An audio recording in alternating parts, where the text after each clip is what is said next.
আলাইকুম গাইস, আজকে আমরা চলে আসছি ভৈরব নদীতে।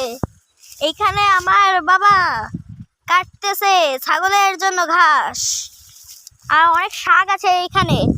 এই নদীটা দেখে মনে হচ্ছে না যে এটা পুরো একটা ফাঁকা মাঠ, আসলে না, এই এর মাঝখানে গেলে দেখা যাবে পুকুরের পানি, নদীর পানি। এইখানে অনেক শাক জন্মেছে, যার কারণে নদীটি ঢাকা পড়ে গেছে। আর আমার বাবা এখান থেকে শাক কেটে ছাগলদের জন্য নিয়ে যাবে। সামনে আমাদের ছাগলরা আছে, আপনাদের দেখাই, চলুন। আমাদের ছাগলদের কি দেখতে পাচ্ছেন? আমি তো মনে হয় না দেখতে পাচ্ছি। চলুন আপনাদের কাছে নিয়ে যে দেখাই।